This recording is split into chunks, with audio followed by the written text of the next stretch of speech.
Após a Revolução Russa de 1917, Lenin coloca em prática sua doutrina de expansão mundial do comunismo e, em 1920, estabelece as condições para a filiação ao Partido Comunista, entre elas a realização de amplas campanhas de agitação e propaganda nas organizações militares, principalmente no Exército. Em 25 de março de 1922, nasce o Partido Comunista do Brasil, o PCB. O novo partido aceitava as ordens diretas de Moscou. Em 1927, partindo da teoria à prática, o PCB criou uma frente única operária e iniciou um trabalho de infiltração nos quartéis, influenciando Luiz Carlos Prestes, capitão do Exército, a aderir ao comunismo, fato que se deu em março de 1931. Em abril de 1935, Prestes foi incumbido pela direção da Internacional Comunista de promover um levante armado no Brasil. O movimento tinha por objetivo derrubar o presidente Getúlio Vargas e tomar o poder. Liderados pela Aliança Nacional Libertadora, militares inclinados ao comunismo iniciaram a rebelião no dia 23 de novembro de 1935, dentro dos quartéis em várias partes do país. Mas devido à falta de organização dos ataques e à ausência do apoio popular, o exército derrotou os comunistas e evitou o golpe de Estado. Em seguida, Prestes é preso e perde a patente de capitão. Com o advento da Segunda Guerra Mundial e a invasão da Rússia pelos nazistas, a política exterior soviética muda e Stalin tenta ganhar o apoio das democracias ocidentais. O PCB redireciona sua política seguindo disciplinadamente a orientação de Moscou e apoia Getúlio Vargas. Após o final da Segunda Guerra Mundial, o PCB reinicia a agitação das massas populares e tenta desestabilizar o governo Dutra através de uma política conspirativa.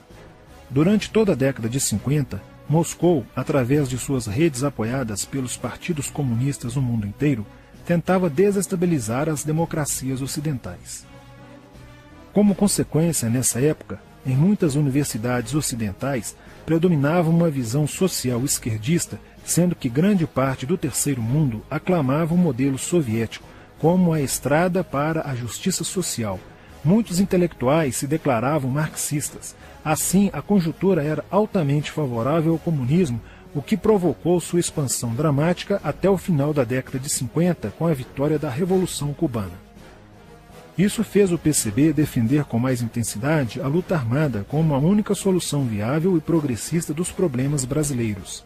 A União Soviética, destinada a aumentar o seu campo de influência no continente americano, despertou interesse pelo Brasil, um país de dimensões imensas, fronteiriço com quase todos os países da América do Sul, país estratégico no cenário mundial que poderia pender o fiel da balança para o lado comunista. Nos primeiros anos da década de 60, o Brasil passou a viver período de crescente instabilidade política, militar e institucional. Em 1961, Luiz Carlos Prestes encontrou-se com Nikita Khrushchev em Moscou para planejar a Revolução Agrária no Brasil. Neste mesmo ano, no governo de Jânio Quadros, o Partido Comunista Brasileiro enviou a Cuba, com o apoio de Fidel Castro, dezenas de brasileiros para o treinamento político-militar, visando a preparação de quadros revolucionários para desencadear ações de guerrilha rural e urbana no Brasil.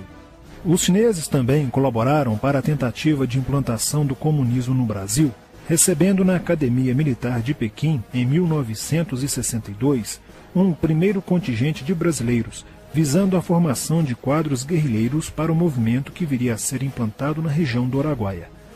No Nordeste do Brasil, Francisco Julião organizava as ligas camponesas, com militantes treinados em Cuba.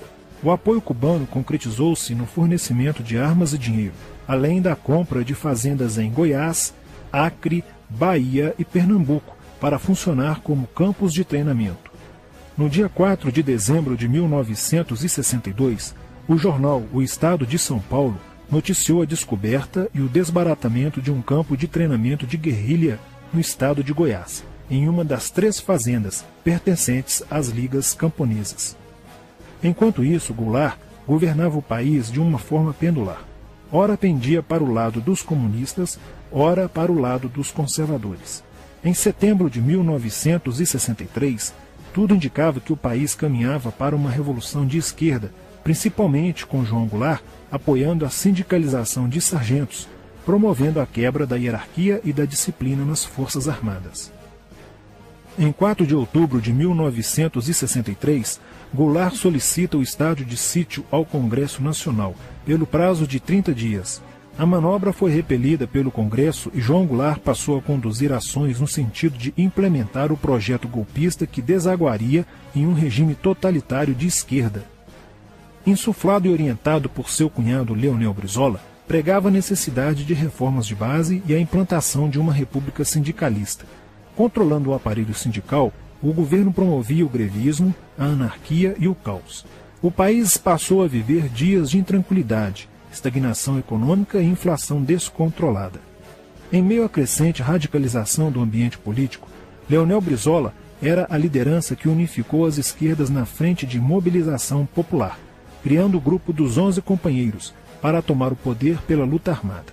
Segundo Brizola, o grupo dos 11 seria a vanguarda avançada do movimento revolucionário, a exemplo da Guarda Vermelha da Revolução Socialista de 1917 na União Soviética.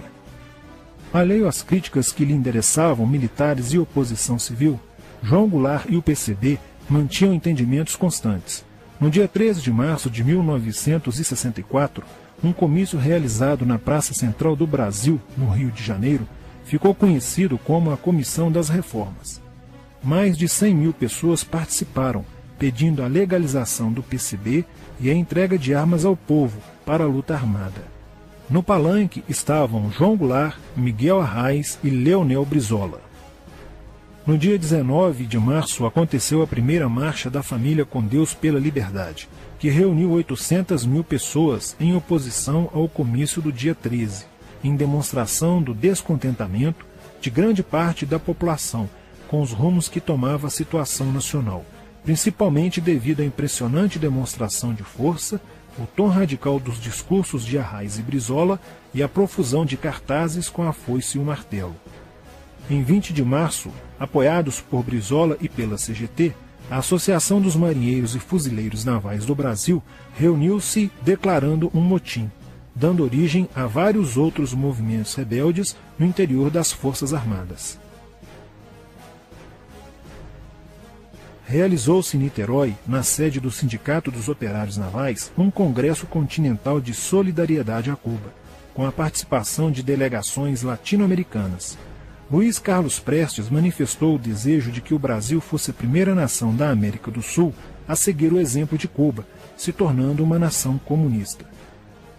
Na véspera de 30 de março de 1964, João Goulart, ignorando o pedido de assessores e do seu líder na Câmara, Tancredo Neves, compareceu à sede do Automóvel Clube para uma homenagem da Associação dos Sargentos da Polícia Militar. No seu discurso, Goulart defendeu a mudança na Constituição para que pudesse concorrer às eleições presidenciais de 1965, desagradando a Carlos Lacerda, Magalhães Pinto e Juscelino Kubitschek, pré-candidatos à presidência da República. O golpe da esquerda já estava preparado para 1º de maio de 1964, caso o Congresso Nacional não aprovasse as mudanças. A imprensa brasileira, bem como importantes setores da Igreja Católica, do meio empresarial e a maior parte do Congresso Nacional, exigiam ações das Forças Armadas para conterem os comunistas no Brasil. Ao final de março, jornais como o Globo, Jornal do Brasil, Correio da Manhã e Diário de Notícias pregaram abertamente a deposição do presidente João Goulart. Nos bastidores dos acontecimentos, os serviços secretos dos Estados Unidos e da União Soviética trabalhavam intensamente, tentando cada um fazer a balança pender para o seu lado, não medindo esforços para levarem o Brasil a uma guerra civil. O general Olímpio Mourão Filho resolveu partir com suas tropas, sediadas no estado de Minas Gerais, para o Rio de Janeiro. O general Castelo Branco, ao saber disso, telefonou para Magalhães Pinto, governador de Minas Gerais, com o intuito de segurar o levante. O governador mineiro argumentou que, uma vez iniciada a revolução, seria um erro parar, pois alertaria as forças fiéis a Goulart, podendo agravar a situação. A falta de reação do governo Goulart e dos grupos que lhe davam apoio foi notável. Não se conseguiu articular uma reação armada por parte da esquerda. também fracassou uma greve geral proposta pelo Comando Geral dos Trabalhadores, em apoio ao governo. João Goulart, em busca de segurança, viajou no dia 1º de abril do Rio de Janeiro, onde se encontrava no momento da Revolução, para Brasília, e em seguida para Porto Alegre, onde Leonel Brizola tentava organizar a resistência. Mas João Goulart desistiu de um confronto militar com os revolucionários e seguiu para o exílio no Uruguai.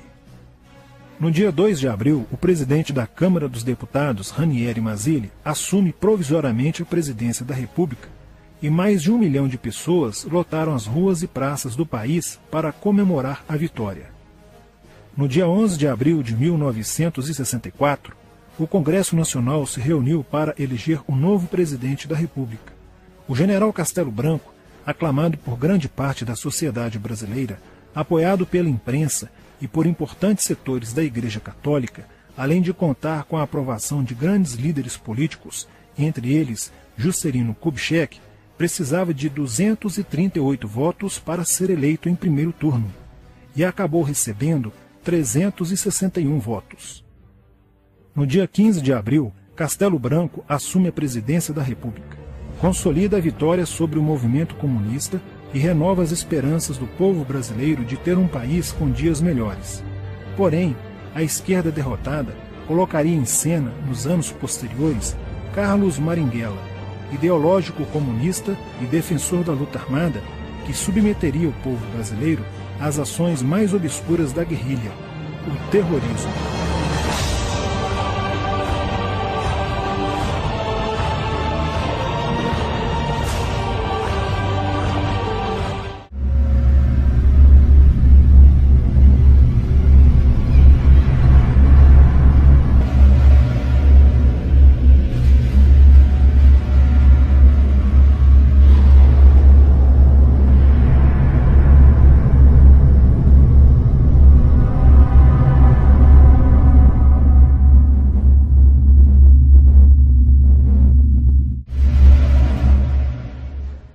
Em 1959, quando Fidel Castro anunciou ao mundo que sua revolução era comunista, passou a ser apoiado por Moscou. Com isso, a União Soviética iniciou uma campanha para dominar, com a ideologia marxista, a América Latina, onde os partidos comunistas formariam grupos de guerrilha armada com dinheiro soviético, repassado por Cuba. No Brasil, foram criadas 29 organizações guerrilheiras, onde Fidel Castro vislumbrou expandir sua revolução comunista. Em 1961, o presidente do Brasil, Jânio Quadros, condecorou o guerrilheiro cubano Che Guevara com a Ordem do Cruzeiro do Sul, sem imaginar que 4 meses antes o Partido Comunista Brasileiro acertara com Fidel Castro o envio de jovens brasileiros para o treinamento de guerrilha em Cuba, com a finalidade de preparar quadros revolucionários que desencadeariam a luta armada no Brasil. As ações armadas já existiam antes de 1964 no governo de João Goulart, através das Ligas Camponesas de Francisco Julião e do Grupo dos 11 de Leonel Brizola. Com a chegada ao poder, em 1964, do presidente Castelo Branco, centenas de comunistas e políticos de esquerda refugiaram-se no Uruguai, onde formariam a Frente Popular de Libertação, que a partir de 1965 empreenderia atos de sabotagem urbana e focos de guerrilha rural no Brasil, principalmente na Serra do Caparaó, cujos guerrilheiros, apoiados por Leonel Brizola, foram combatidos e vencidos por tropas da Polícia Militar de Minas Gerais. Em 1966, a esquerda brasileira, decidida a tomar o poder à força e em curto prazo, passou a adotar táticas terroristas como as que foram usadas pelo grupo guerrilheiro Ação Popular, que ao explodir uma bomba no saguão do Aeroporto Internacional de Guararapes, em Recife, matou o jornalista Edson Regis de Carvalho e o almirante Nelson Gomes Fernandes. A influência da Revolução Cubana passou a servir de modelo para muitos revolucionários como Carlos Marighella, do PCB, que em 1967 viajou a Cuba e participou de um evento sobre a propagação da luta armada no território brasileiro. De volta ao Brasil, em setembro de 1967, Marighella criou a Ação Libertadora Nacional, ALN, e começou a recrutar jovens brasileiros entre os estudantes que, depois de preparados ideologicamente, foram enviados a Cuba. Em 1968, com a chegada ao Brasil do primeiro contingente da ALN de guerrilheiros formados em Cuba, entrou em cena Carlos Lamarca, capitão do Exército e militante da Vanguarda Popular Revolucionária, VPR, que se uniu a Marighella e em janeiro de 1969 explodiu 50 quilos de dinamite no QG do 2º Exército, matando na explosão o soldado do Exército Mário Cosel Filho e ferindo 6 militares. E ainda, na cidade de São Paulo, os guerrilheiros avançaram com um veículo roubado e abordaram o capitão Chandler, do Exército dos Estados Unidos, que se encontrava no interior de um automóvel quando saía de sua residência. Chandler foi morto por uma rajada de metralhadora em frente da esposa e do filho de 9 anos. O Comando de Libertação Nacional, Colina, criado em Belo Horizonte no ano de 1968, executou na capital mineira vários assaltos a agências bancárias e atentados à bomba. Os guerrilheiros se reuniam durante as sessões de cinema no Cine Acaiaca, localizado na área central de Belo Horizonte, para planejarem as ações de terror e guerrilha. A situação estava ficando caótica no país. Os guerrilheiros praticavam atentados à bomba nas grandes cidades, matando e ferindo vários inocentes, aumentando a insegurança e o medo da população, que passou a exigir ações imediatas do governo brasileiro para acabar com a violência praticada pela guerrilha. Atendendo ao clamor público para combater o terrorismo e a guerrilha com mais rigor, o presidente Costa e Silva editou o Ato Institucional número 5, AI-5, que previa o exílio e punições mais severas aos autores de atos de guerrilha terrorista praticados contra a população brasileira. Em desafio à nova medida do governo de proteção à sociedade, Carlos Marighella, em 1969, lançou o seu mini-manual do guerrilheiro urbano.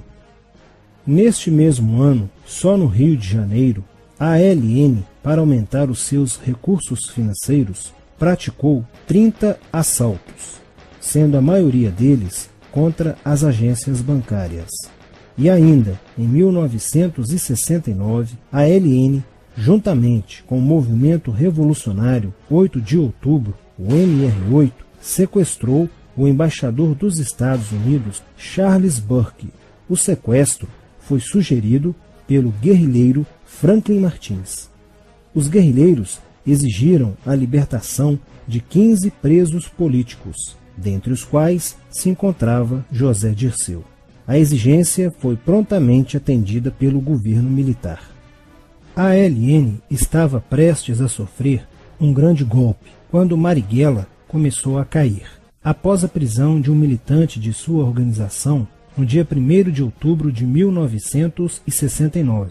Os dados fornecidos pelo militante da ALN preso coincidiram com informações prestadas por outro militante da VPR, que também denunciou o envolvimento de vários religiosos com grupos de guerrilha, entre eles Frei Beto. Quando Frei Fernando e Frei Ivo, também envolvidos com os grupos guerrilheiros, foram presos e logo após interrogados, os religiosos entregaram o ponto de contato de Carlos Marighella, na cidade de São Paulo. No dia 4 de novembro de 1969, o ponto foi cercado pela polícia, onde Marighella, percebendo o cerco, reagiu e foi morto. Depois da morte de Marighella, centenas de guerrilheiros foram presos e mais de 300 armas apreendidas. 2 sequestros de diplomatas, o embaixador alemão Enfried von Hollenberg e o cônsul japonês Nobuo Okushi, foram feitos às pressas para libertar os guerrilheiros que continuavam presos. Inspirados no marxismo cultural, vários militantes da esquerda brasileira iniciaram a estruturação de uma organização que se infiltrou nas faculdades brasileiras, bem como no meio artístico e cultural e principalmente nas edições de jornais, setores estes com grande poder de influência sobre a formação da opinião popular. Durante as manifestações, vários militantes comunistas, usando armas de fogo, eram infiltrados no movimento estudantil e disparavam contra os manifestantes, na intenção de colocar a opinião pública contra o regime militar. Com a morte de Marighella, Lamarca havia assumido a posição de líder mítico, que sustentava a esperança na vitória comunista.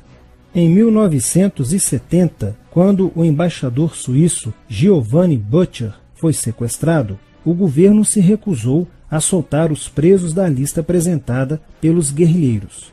Depois de 40 dias de sequestro, os guerrilheiros quiseram matar o embaixador suíço. Porém, o governo militar cedeu e as exigências dos guerrilheiros sequestradores foram atendidas, preservando a vida do diplomata. Na cidade de São Paulo, o cerco sobre a vanguarda popular revolucionária, liderada por Carlos Lamarca, estava se fechando. Isso fez com que Lamarca fugisse para o Vale da Ribeira e montasse um campo de treinamento para a guerrilha. Na tentativa de descobrir este campo, tropas da Polícia Militar do estado de São Paulo foram deslocadas para a região. No dia 8 de maio de 1970, um pelotão comandado pelo tenente da Polícia Militar, Alberto Mendes Júnior, foi emboscado e rendido por guerrilheiros da VPR. O tenente Mendes foi feito refém e obrigado a seguir com os guerrilheiros na direção de Sete Barras.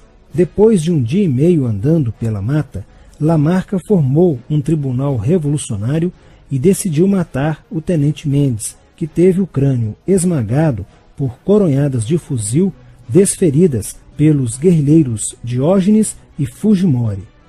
Apesar do cerco, Lamarca conseguiu escapar e em 1971 chegou ao sertão da Bahia. Depoimentos de guerrilheiros presos em Salvador levaram o exército ao esconderijo de Lamarca, que, estando armado de metralhadora, reagiu à prisão e foi morto. Após a morte de Lamarca, o número de militantes presos era bem maior que o número de guerrilheiros em ação no Brasil. Os guerrilheiros, percebendo que o cerco estava se fechando, passaram a sequestrar aviões comerciais e obrigar o piloto a desviar para outro país, onde pudessem se exilar. 4 desses aviões foram desviados para Cuba. Os guerrilheiros comunistas estavam perdendo a guerra. Os militantes que abandonavam as armas eram acusados de traição nos tribunais vermelhos e executados pelos próprios companheiros, em atos de justiçamento. Já no início de 1971, o PCdoB conduzia o trabalho de campo na região do Araguaia, na divisa entre os estados de Goiás, Pará e Maranhão, com a missão de implantar um núcleo guerrilheiro que tinha por objetivo fomentar uma revolução socialista, onde centenas de guerrilheiros já haviam se estabelecido há pelo menos 6 anos. No início de abril de 1972, o presidente Médici enviou à região do Araguaia equipes especializadas em inteligência que, da busca do conhecimento sobre a atividade clandestina, logo efetuaram as primeiras prisões, entre elas a de José Genuíno, primeiro guerrilheiro preso no Araguaia. Logo após, o exército sofreu as suas primeiras baixas ao ter um grupamento emboscado por elementos liderados por Oswaldo Orlando da Costa, conhecido por Oswaldão. Isso fez com que o exército passasse a empregar tropas convencionais que cercaram toda a região do Araguaia. Com a derrota cada vez mais próxima e com o total abandono logístico do PCdoB, ao qual os guerrilheiros foram relegados, sem armas, comida e remédios, vários militantes da guerrilha, encurralados, quiseram se entregar, mas foram mortos pelos próprios companheiros em atos de justiçamento. Após a morte de Oswaldão e o desmantelamento do comando militar da guerrilha, o cerco do exército se fechou sobre os rebeldes e vários guerrilheiros foram presos. Assim terminava o sonho da esquerda brasileira de transformar o Brasil em uma ditadura comunista. Mas a esquerda brasileira não desistiria de conquistar o poder e retornaria mais tarde com uma tática mais eficiente que a luta armada: o marxismo cultural.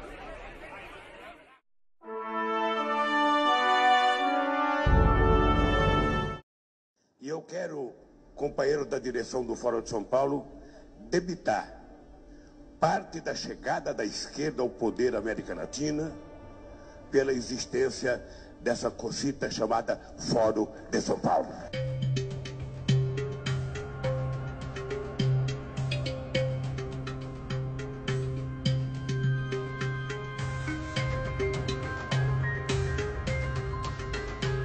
Você podia prever, por exemplo, uma América Latina assim: Fidel, Chávez, Morales, Bachelet, Correa, quem mais?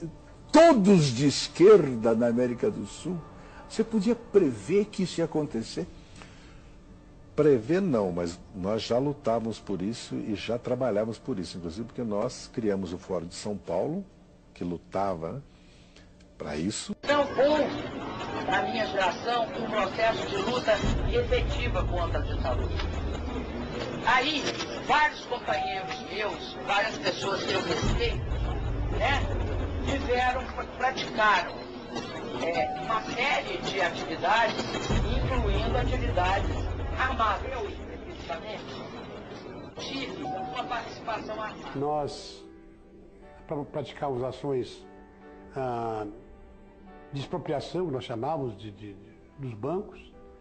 Nós íamos buscar dinheiro nos bancos, nós queríamos ter dinheiro para comprar armas. Fizemos ações de quartéis também, alguns quartéis, para pegar armas. De tomada do poder, é isso que nós queríamos, e transformação daquilo em socialismo.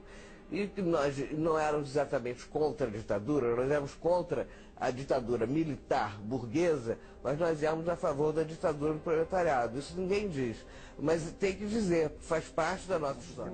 Não, nós éramos pela ditadura do proletariado.